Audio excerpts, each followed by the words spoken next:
Well, a day after the governor delivered his second State of the State address, lawmakers in both the House and Senate react to the governor's plan for 2024. We've got the leadership in studio with us today. Senate President Ron Kouchi, along with House Speaker Scott Saiki, are here to take our questions and yours. Spotlight Now starts now. Now with Ryan Kalei-Suji and Yunji Denise on Hawaii News Now. Have questions or comments for our guests? Join the conversation in our Facebook live stream. Spotlight Now, where Hawaii comes to talk. Well, thanks for tuning in here to Spotlight Now on Hawaii News Now. And joining us now here live in the studio is Senate President Ron Kouchi, as well as House Speaker Scott Saiki. Thanks so much for making the trip and joining us here live. Thanks for the invite. Thank you. You know, we talked about the governor's State of the State address, and broadly to just start off with, I wanted to get your reactions about some of the things that the governor talked about. Were some of the issues and the important topics that he brought up in line with some of the things that you folks are looking to do within the legislature? Well, they were in your chambers, so you should go first. I was gonna say that was his second best speech, but he's only given 2 speeches. I'm just joking. No, I thought the governor did a great job yesterday because this is, obviously this is a tough year for everyone. He's dealing with an emergency, with a crisis, and he used his State of the State to give us an update on what has happened, but also what he sees happening in the future and how the legislature can be a part of that. So he covered all of the major issues that needed to be discussed, ranging from Maui all the way to tax relief and assisting the Alice families, the low-income families. So I thought he did a comprehensive speech. And the other part that he touched on that I think was a welcome signal is acknowledging the great work in the pre-K that Lieutenant Governor Luke has done.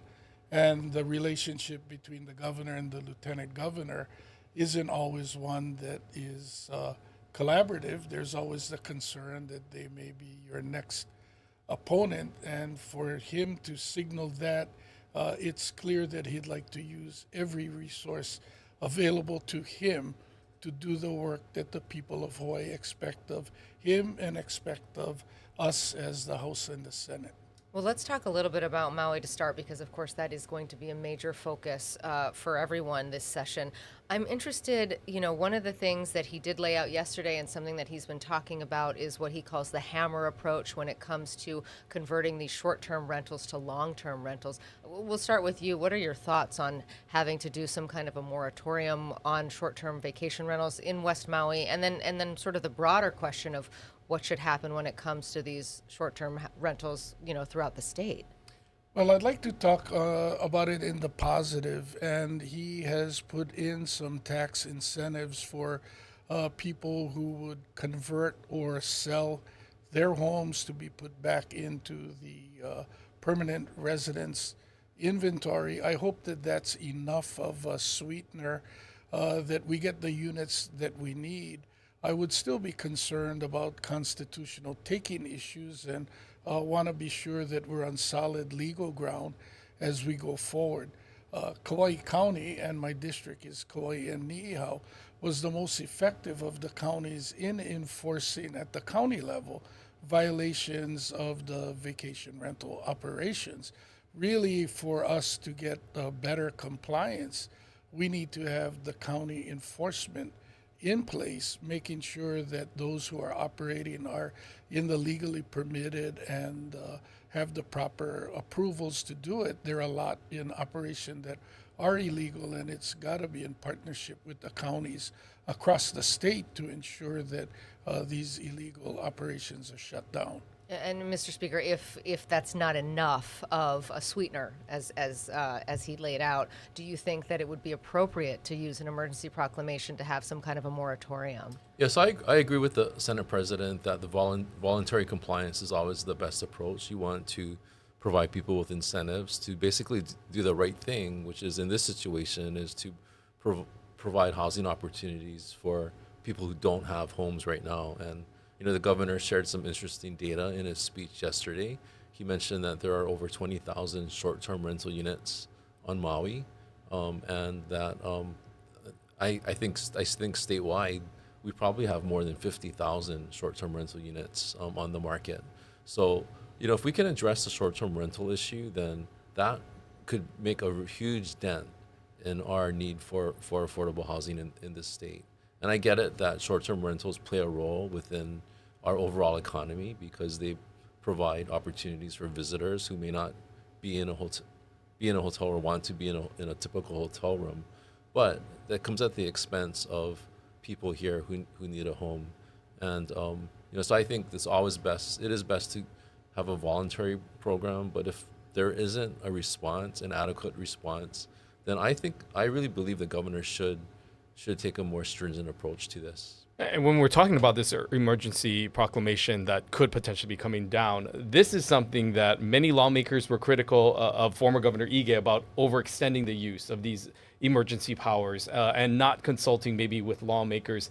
How is this different? Do you folks feel that there's more of a collaboration if it comes to the point where this emergency proclamation is needed, where your chambers are involved in these discussions?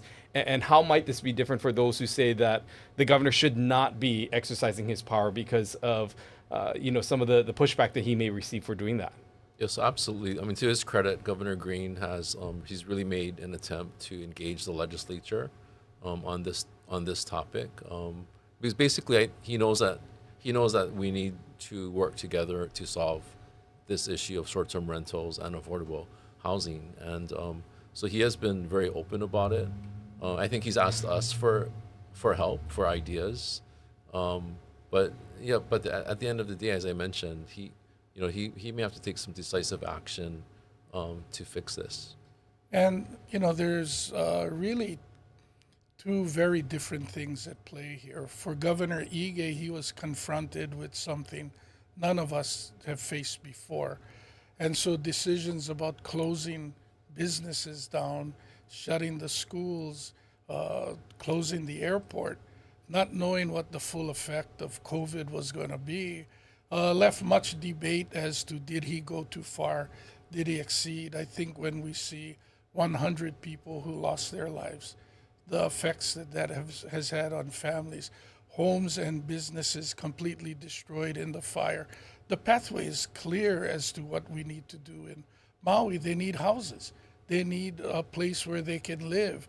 And we need to ensure that can happen. And it's a lot easier to grasp taking some strong measures to ensure that residents have a place to stay and a place where they can afford to stay, as opposed to a lot of the uncertainty in the COVID policy decisions that were being made. You talked about the data that the governor laid out. One of the things that he said was that 52% of these vacation rentals are owned by people who are out of state. So, he talked about creating a more hostile environment, if you will, presumably on a tax basis, so that it would not be such a comfortable place to have that kind of investment. Do you think that there should be a large tax increase? I'm going to ask you both, but to start with the Senate President here, for that specific kind of investor, so that it's less attractive to own something if you're out of state? Well, the irony is they're already paying more, because when they sell at a higher rate. So we have a conveyance tax that generates revenue for the state. But where the money is really generated is at the county level, because as those properties increase in value, the counties are collecting property tax. There's a tax break if you're an owner-occupant of your home with deductibles. And then there's also a lower tax rate for owner-occupied. There's tax breaks if you rent at affordable rates.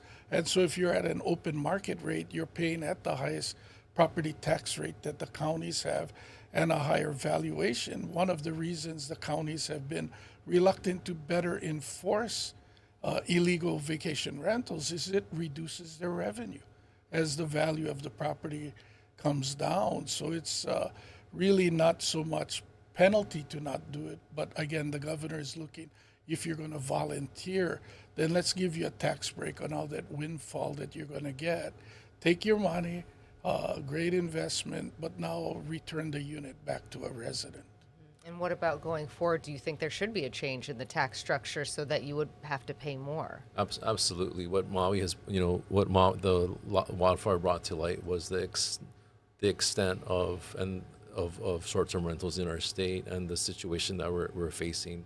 I recall a few years ago when we had a legislative bill, a proposal to regulate short-term rentals, and we started to receive emails from owners. I was actually surprised by the number of email that came in from out of state individuals protesting the legislation. The legislation was never approved, but it showed to me that there is a significant number of non-Hawaii ownership interests. And let's face it, those who are out of state are basically using these short-term rentals as an investment tool. They're using it as a piece of property. It's a piece of real property. And I'm not sure if in this day and age, if that really is the best situation for our state going forward. When we talk about Maui and just the overall recovery and the amount of time that it's going to take, we know that it's going to extend beyond just this legislative session, and they're going to need some help for some time. When factoring in that, noting the amount of support that they're going to need beyond housing and just overall the impact that will have on the state budget, how are you managing sort of the finances of all the other needs in the state while now recognizing that Maui itself will need a lot of help? Businesses, business owners, as well as those who have been displaced. What changes are being made to sort of address that on the financial side? Well, going into the session, we received a revenue projection from the Council on Revenues, which met in January, and then it meets again in March to give us another projection. And as you know, the legislature is bound by the revenue projection when we approve our state budget. So the council estimated or projected that we would have an additional $250 million this year in tax revenue, but which was at the time sounded very positive. But now we have some unanticipated expenses that we have to consider at the legislature. One of which is the Lahaina related expenses. I think the governor has already requested $200 million from us in the first year for Lahaina, and that's over and above the $1 billion that FEMA has already paid for Lahaina expenses. The other expense that's coming up that's going to be a big ticket item is what's starting to percolate now, which is the hazard pay payout for state and county workers, for those workers who were on the job during COVID, during the pandemic. They're receiving awards now for hazard pay. So that's going to be a significant number for us to deal with. That's interesting. Can you expand also on that? I mean, how do we think about, when we think about the investment that needs to be made in Maui, $200 million now and going forward? I mean, how do we make sure that we're allocating the right amount of money and going toward the right thing? Where should that money be going?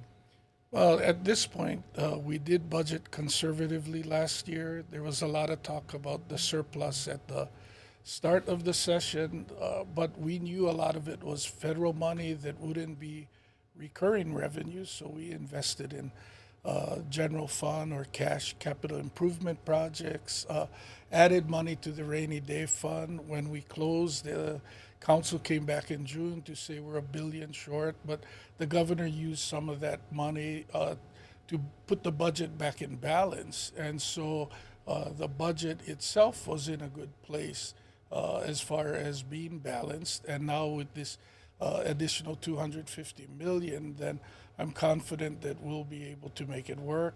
The governor has talked about maybe having the hotels collect the green fee. The last time when the bill died, the hotels did not agree to collect the $25 at their counter. If we can work with them, that would be additional money that's going to come in to assist us in meeting our needs. And there is still some general fund or cash in the capital improvement budget that we can look at moving out and still do the projects by going the conventional way and floating general obligation bonds to get the projects done, but using the cash to deal with this.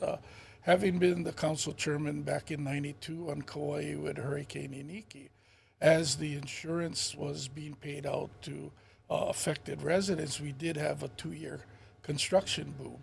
And so as they're removing the hazardous material from the Lahaina site, as they start to issue building permit, well, you won't see the same kind of tourism revenue that Lahaina generated. You're going to see significant construction activity, and hopefully that'll help fill the revenue gap and ensure that we have the funds to continue to make sure that not just Maui gets what it needs, but that the rest of the state will continue to get their support for all of the different services. And I want to follow up on something that you mentioned, because this has been something that has been debated and discussed with the governor in our conversations, as well as publicly, as well as this talk of this green fee and this $25 that the governor has been advocating for. You mentioned it did not have enough momentum or support and died in the last legislative session. Do you believe that it has the support now of both of the House and the Senate for something like this to move through, despite any opposition that may come down from tourism officials? Speaker, we'll start with you. Yeah, so, I know that the legislature supports the concept of a green fee because, visitors who use our natural resources should help contribute towards the maintenance of those resources. So I'm sure there's broad support for that. The question is, how do you levy a green fee, and what is the amount of the green fee, and how do you spend the green fee? So those are the questions that have to be answered. Last year, the legislature approved funding to develop an app, for a statewide app that will inventory all of our parks and trails and beaches. The Department of Land and Natural Resources is responsible for developing that app. Once that app is completed, I think that we can use that potentially as a way to collect some kind of a fee from users. So hopefully that'll be finished within a year, and we can then explore attaching a fee to that. That would be in addition to this resort check-in fee, or that would be in lieu of then? I don't know if it would be in addition. In lieu of. I think we'd have to look at the numbers again to see. For one thing, how much do we want to collect, and how would we spend it? Well, on this program, the governor has said he wants $100 million. He had floated the idea in conversation about raising the TAT almost 2%. Now he's going this direction of this check-in fee, which would be in addition to the TAT, of course, and the resort fees at the hotel charges. Do you worry at all that the tourists will be, that we'll lose visitors, or that the hotel industry, the visitor industry at large, will really push back against this, and that it won't happen? Well, we're a long way from adopting a bill, so I think that all of the questions you asked are the questions that we'll need to answer as it goes through. But I guess I would just phrase it a little differently from the speaker. When the app is completed, then there would be an expanded opportunity to collect at other parks.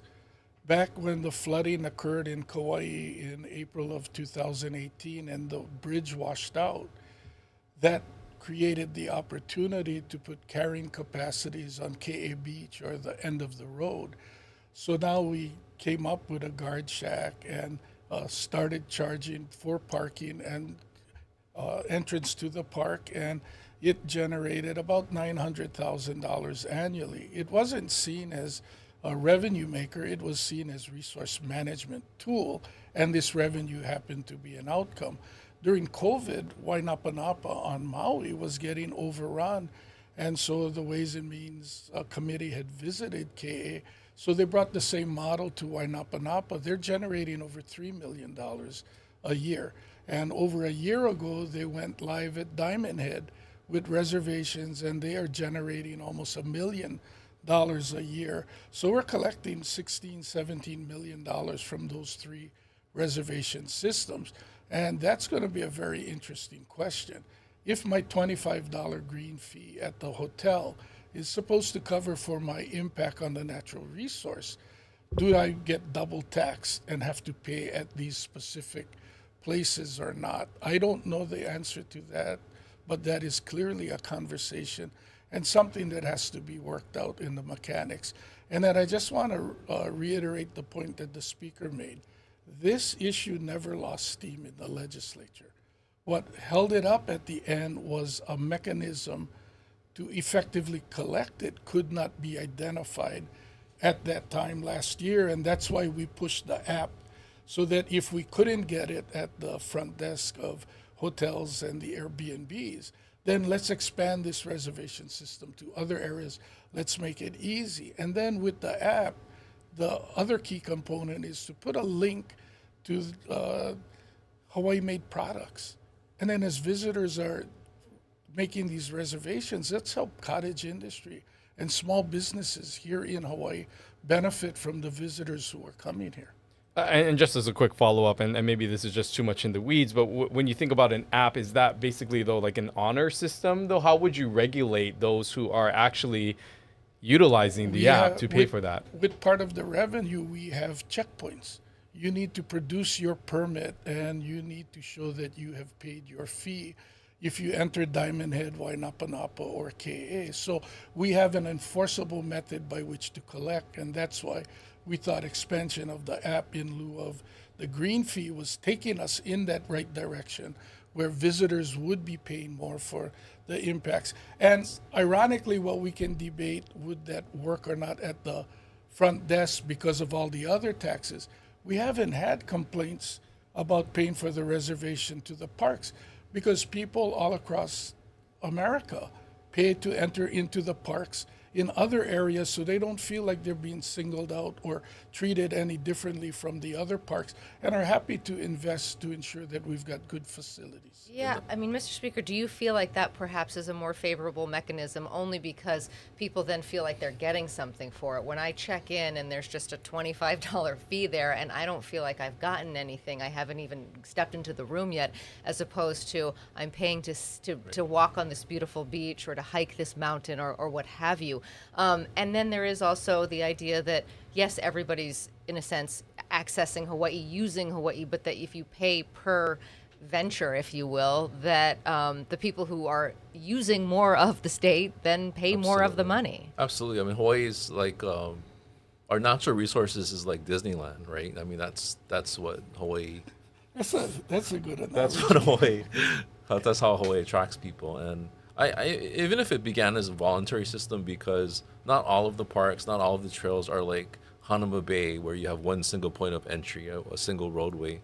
But it's kind of like, I just learned this recently at Ala Moana Center, how you could park in the center and go walk over to the hotel.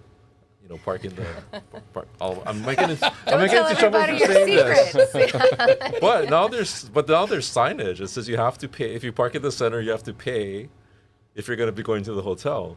And you have to decide at that moment, well, do I pay or do I risk it and my car getting towed away if I don't pay? So I think in that situation, people are gonna pay, even if there's no attendant there to observe them.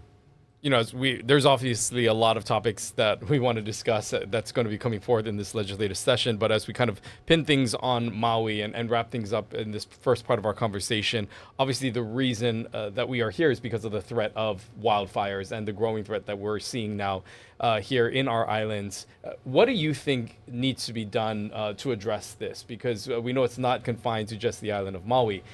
Do you believe that there is a need for more resources that the state needs to put into, whether it be positions or just overall resources made available to the fire department to be able to combat what we're seeing now with this new threat? Well, it's challenging on more resources to the fire departments because they are run by the counties, and we had given both the 0.5% general excise tax authority to the counties and also the ability to levy TAT for their use. So we recognized that the counties needed to be able to access more than just real property taxes for their operations. So they'll have to make some of those decisions at the local level.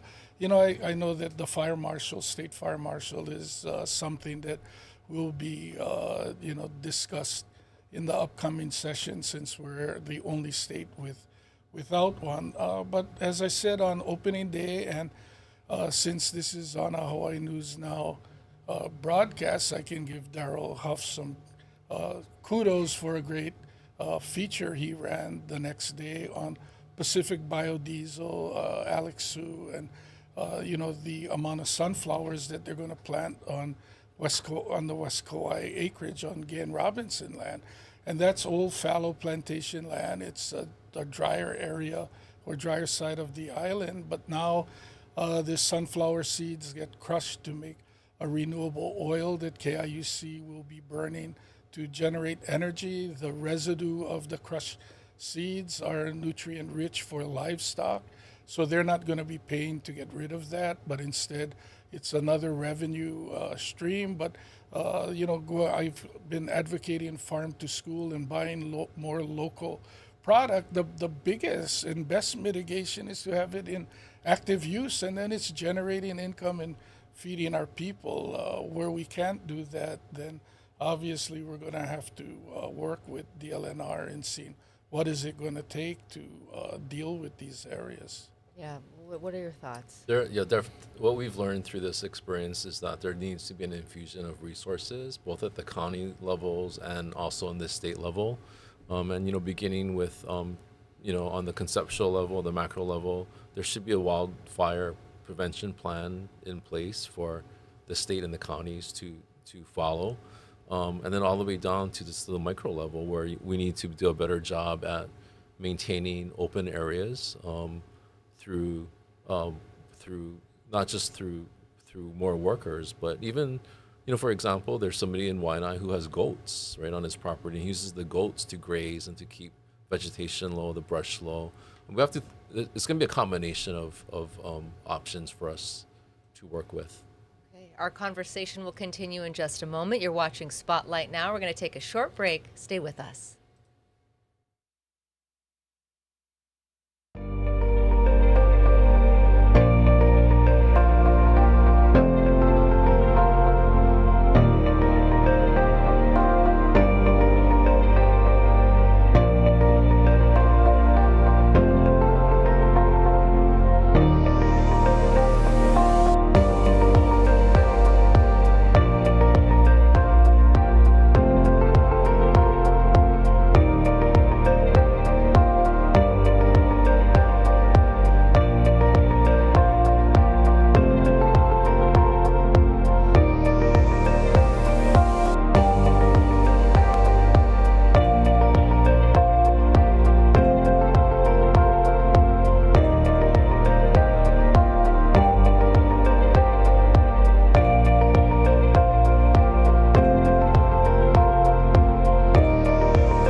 Welcome back to Spotlight Now, where we are joined by Senate President Ron Kouchi as well as House Speaker Scott Saiki. We want to encourage all of you who are watching online through Facebook that you can ask questions for both the Senate President and House Speaker by entering in the comments section. We also want to encourage all of you who are watching. There's also a QR code that you can also scan in that we'll also be posting. But we want to welcome back in the Senate President and House Speaker.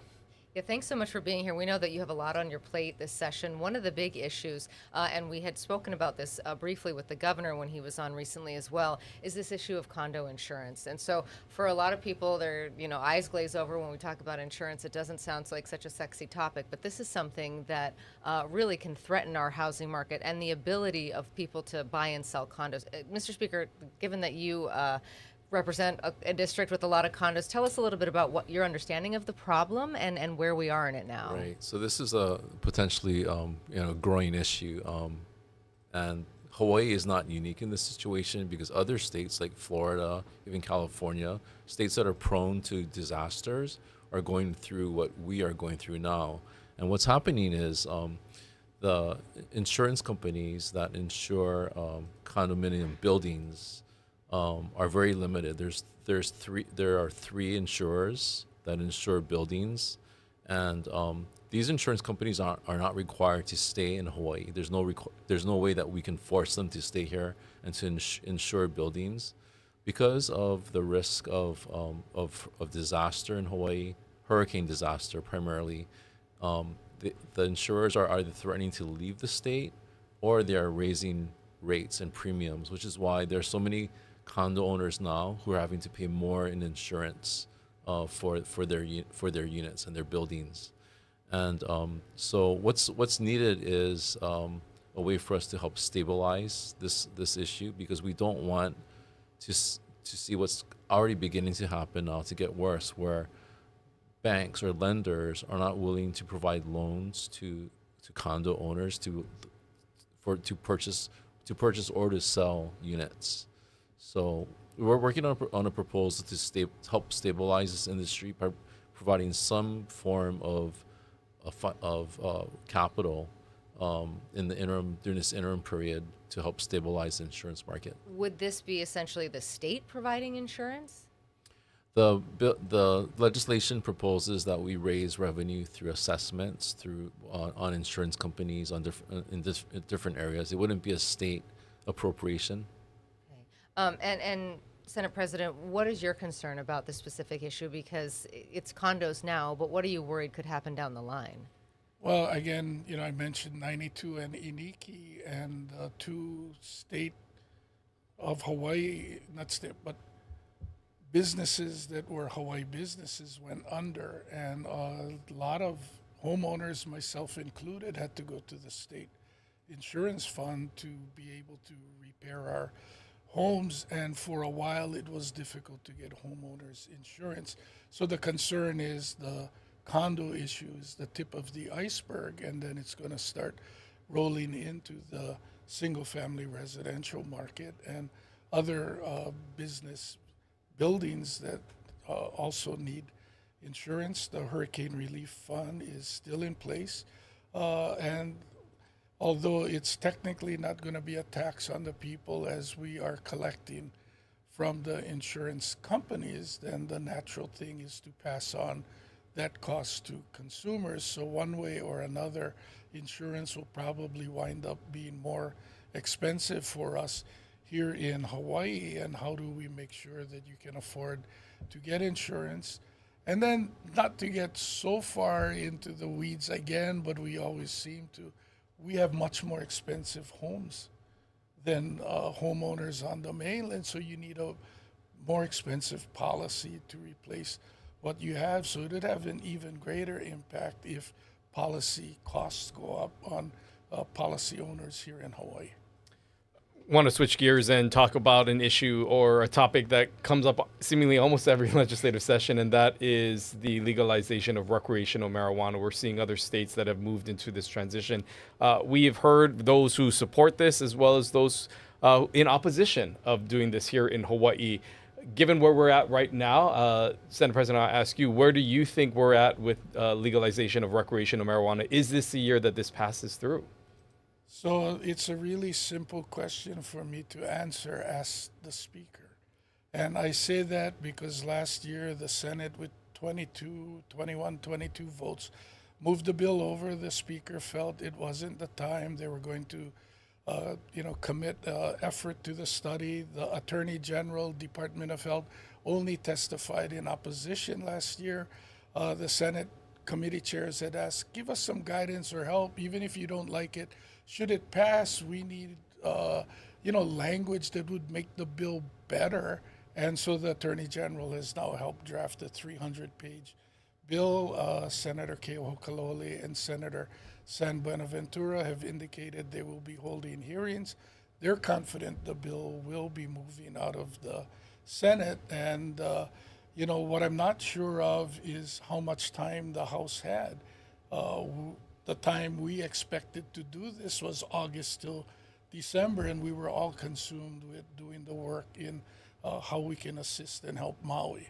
And so whether or not it's going to be ready because of, the shift in priority, I don't know, but I do know that my committee chairs intend to move the bill, and I expect it to leave the Senate.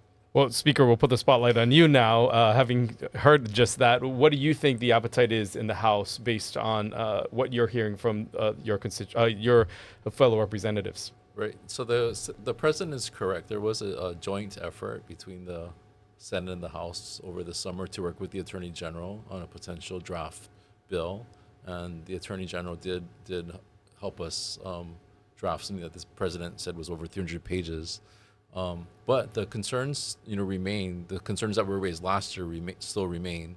The first one is law enforcement. I mean, you have the federal law enforcement, state, and the police departments all opposed to legalization. The second issue is the cost of a program. The estimated cost of running a program every year is $30 million. So, these are two issues that need to be addressed this session. We'll take a look. We're going to hear the bill, and we'll take a look at these issues. $30 million is not insignificant, but advocates would say that you're going to make much more on taxes on the other side. What are your thoughts on that, on the potential revenue stream, especially given all the challenges that we have as a state? We could certainly use more money. Yeah, and what we found nationally, most jurisdictions that have legalized recreational marijuana have not really made a profit off of it. They're not profit making. Interesting. Another topic or something that happened during last legislative session is the way in which things ended. Some described it as chaotic. Legislative watchdogs have criticized the process that happened in the end, where many lawmakers were often in that situation, were left confused as to what was going on. And because of the deadlines that are set, there was many who felt like things just got completely out of hand at the end.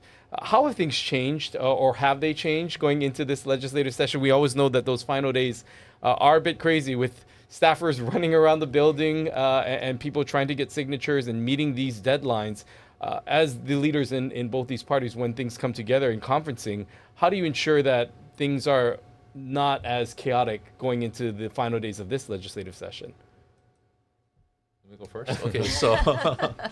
The speaker had a few suggestions as we were having a conversation on setting the calendar, so I think it's fair that he would go first, and I don't steal any of his thunder. His ideas. Well, I mean, a lot of the credit goes to the president, because every year before the session begins in January, we have to draft a calendar, what's a legislative calendar that consists of all of the deadlines for the session. And this year we agreed to include a brand new deadline, which is the deadline for the state budget to be agreed upon by the House and the Senate. And that there has never been a fixed deadline before, but this year it is in the calendar, and it's set for the second Tuesday during our 2-week conference period. So it will, by setting that deadline, we'll have 4 days to then consider appropriation bills that are tied to the budget. So we get the budget done early, and then we'll have extra time to consider the bills, and hopefully that will avoid the need for any last minute kind of work on the appropriation bills. Well, and another thing in the calendar that we agreed upon, the traditional calendar is you finish conference committees sometime Friday night. The staff has all weekend to work on the bills. We have a recess day on Monday to review everything.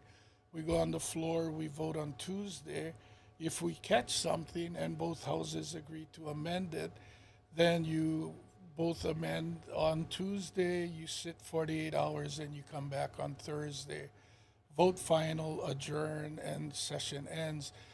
This year, we agreed that Monday and Tuesday would be recess days to add an extra day for not just our staff to make sure we get the work right, not just for the legislators to have adequate time to review all of the material, but to give the public an extra day to look at what it is we would be voting on. Then we'll come back, vote on Wednesday. If we catch any items that we feel need to be amended, we would amend in both houses on Wednesday.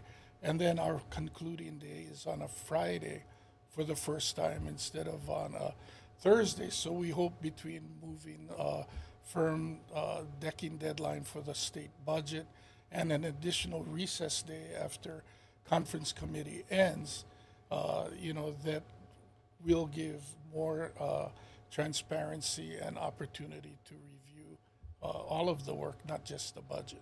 A lot of this would be eliminated, and we've talked about this before, with the idea of going year-round, having a full-time legislature as opposed to just having the shortened sort of part-time, if you will, although I'm sure from your end it does not feel like a part-time job in the least. Is that still part of the conversation? It is something that seems to get brought up, and it was definitely brought to the forefront with last session with everything that happened toward the end. Do you think it would be appropriate to consider going to a calendar that goes year-round? At this point, I'm hopeful that the changes that we've put in will help make it better.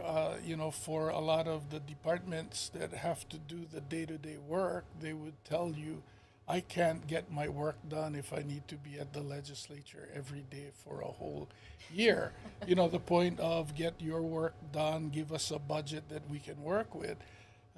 Leave town and now let us get about executing the budget that you've proposed. And so I'm optimistic that would happen. And, my Senate colleagues did tell me as far as the so-called cattle call, that's not something that they would be supportive of. So I've conveyed that message to the Speaker that we're not going to do that this year, but that helped precipitate some of the revisions to the calendar where we think it's not something that's going to happen again and would be a cleaner process.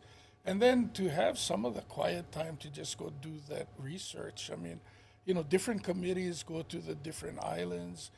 They travel around Oahu to take assessments. They meet with concerned constituencies during this so-called downtime. So yes, we're working year-round, but you need some information gathering opportunities so you can create legislation. It gets very complex in the world we live in today. Do you think it's good the way it is then? Yeah, I'm not sure that a year-round session would cure some of the procedural issues that we've seen recently because, let's face it, for the most part, people are deadline driven. So it's a matter of a 60-day deadline versus a one year deadline. But we also have the ability, even though we're a part-time legislature, we do have the ability to address emergency situations by calling ourselves in for a special session. The governor could also call us in for a special session if that's necessary. So there are alternatives to a year-round session.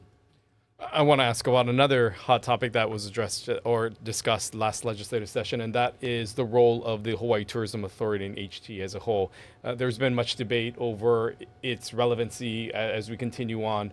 We know that the governor was initially was able to support it with some supplemental funds that were allotted to him and that power that the legislature gave him at the end of the session. But as you move through and you go through yet another legislative session, with still a lot of question marks about what the future looks like for HTA. Speaker, we'll start off with you. What do you think the future holds for HTA? Is this an entity that is the state still needs to help manage our tourism? I think it's important for the state to have a central agency that can help coordinate tourism activity here. Almost every other jurisdiction has a similar entity. When the HTA was created about 25 years ago, it was basically focused on marketing Hawaii. And what's really important for us going forward is that HTA needs to have flexibility. They have to have the flexibility to kind of adapt to what's changing circumstances, which is what we've seen here recently, where there's been a shift from just pure tourism marketing to destination management. And it's taken a couple of years for the HTA to kind of finally realize this, but it is important that they focus in on destination management practices here and how visitors should treat our state when they're visiting. So I feel that HTA should be that there is a role for HTA. They should be able to operate independently, but also with flexibility. What are your thoughts? I mean, there are some folks who say that those duties could be folded into another agency like DBED, or do you agree that it should be its own entity, independent, the way it is structured now? Well, I'm one of the few legislators serving that was in office when the hotel room tax was initially adopted. Of course, my role was Kauai Council chair at the time, and it was to build a convention center, primarily because that is what you needed to be competitive. We had $6 million going to the Visitors Bureau, and Mexico was spending $10-12 million. So how could we be more competitive was initially, the reason for the tax, and then to get the independent authority, was the next step. But then it was very much travel agent-driven business and a very different way of marketing. Now today, influencers are a big piece of that. Most of the Japanese travel was booked through travel companies that went on the bus and made scheduled stops to specific destinations. And now with the GPS ability on everybody's cell phone, any visitor, no matter what country they come from, can put their phone up, plug in the destination. So you have a lot more independent travelers. So it's constantly shifted. So we need to continue to have the conversation if they are the right entity. And then also what's the right amount of money. There are two things I can tell you at the beginning of the room tax that they would not do.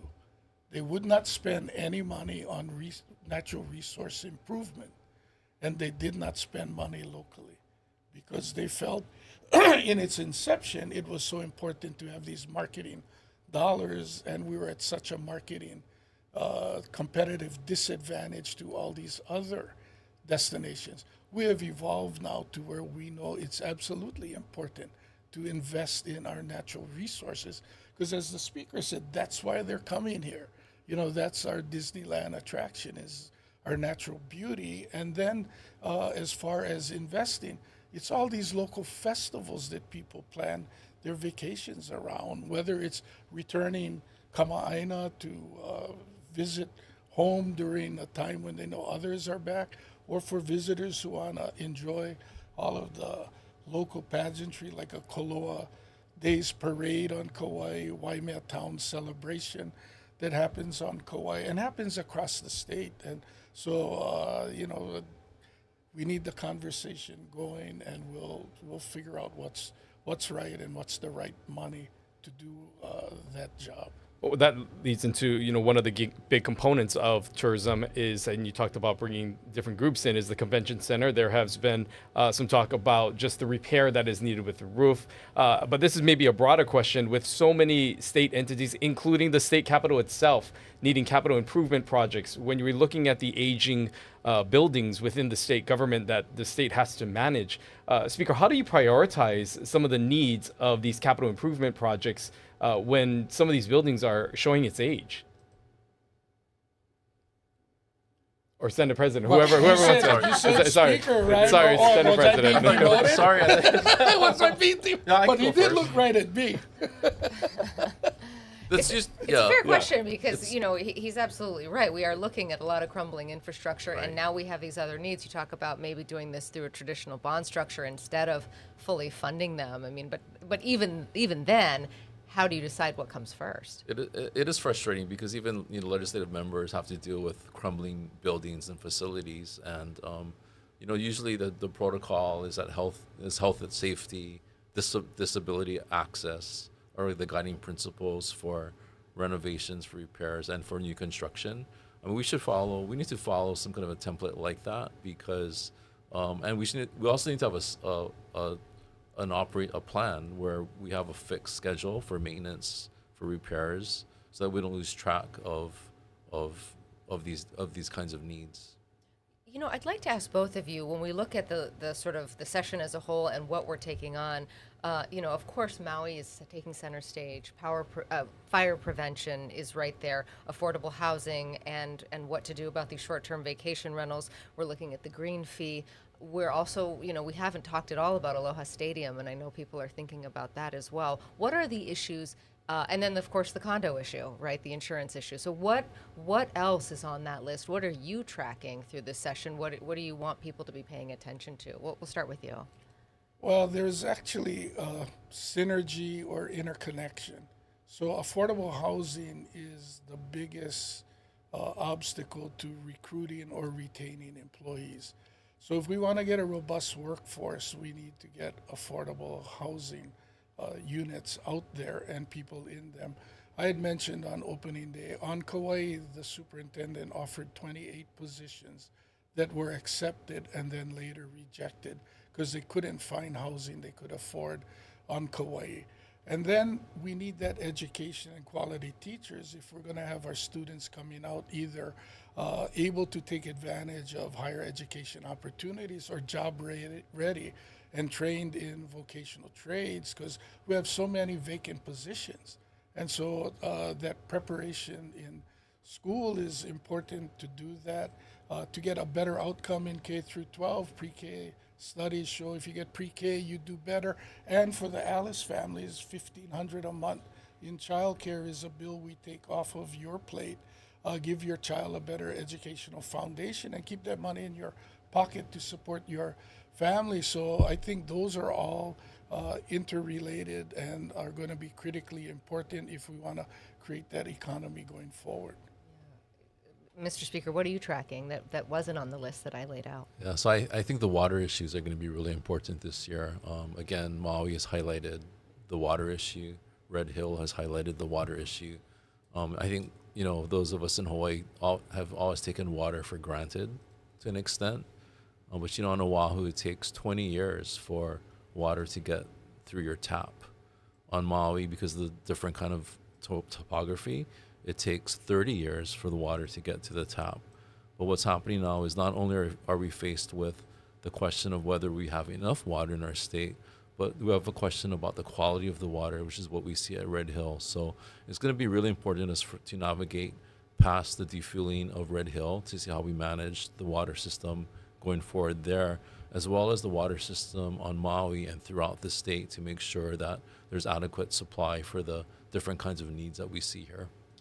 Well, as we wrap up here, I just wanted to get your general thoughts about what it has been like working with Governor Green. You have both been in the legislature for some time now, maybe not in the capacity of the leadership roles that you find yourself in now, but having to work with various administrations going back to Governor Lingo's, Abercrombie, Ige, and now Governor Green.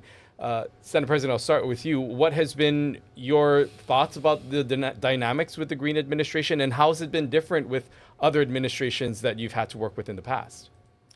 Well, as president and working with Governor Ige, when we went through COVID, then a lot of the stuff was in Zoom, and following best practices and social distancing. And, simply put, in-person interaction cannot be replaced by Zoom. Zoom can help you try to get as far as you can, but I don't think it gets you to the end. And Governor Green, since he's taken office, it's been with the COVID restrictions removed. So I've had the ability now to go up to his office, meet with him in person. If I have members who have important issues, he's been open to meeting and discussing them. And then in hiring Blake Oshiro as his policy advisor, Blake is someone who I worked with when he was in the legislature as deputy chief of staff for Governor Abercrombie in the private sector. So I have tremendous respect for his brilliance and his credibility. And so I don't need to talk to the governor all the time. If I talk to Blake, I feel that he will convey to the governor, what my concerns are or my suggestions are, and he will get what I'm thinking or saying correct. Sometimes you don't have a good translator, and it leads to miscommunication, but the communication has been good, direct, and good with Blake. And Speaker, your thoughts on just the dynamics with the House and the fifth floor? Yes, I think there are a couple of positive things. One is the governor's engagement, because he's willing to just talk and discuss and float ideas and ask questions with the members, which hasn't always been the case. And then second, he's willing to make decisions. Sometimes he makes decisions too quickly, but at least he tries to make decisions. And it's hard to do that because when you have so many competing interests or conflicts, it's hard to sometimes make clear-cut decisions. But for the most part, he's willing to do that. Okay, well, we appreciate you being here at the start of the process. Maybe we'll check in with you in a few months and see if everybody still feels the same. Thank you so much for being here today. We appreciate your time. Stay with us. We'll be right back. Spotlight Now with Yunji Denise and Ryan Kalesuji. Connecting you with newsmakers from throughout our islands. Going in depth with Hawaii's leaders and taking your questions live. Spotlight Now, where Hawaii comes to talk.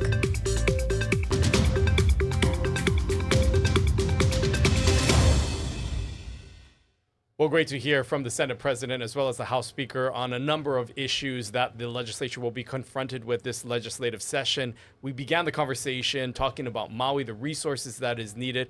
We heard from both of them. There is a general support that they would support an emergency order if the governor does need to pull that card in order to get housing for those displaced residents. Yeah, you also heard a lot of support there for the so-called green fee, whether it comes in the form of that check-in fee or perhaps something that's administered through an app through the DLNR.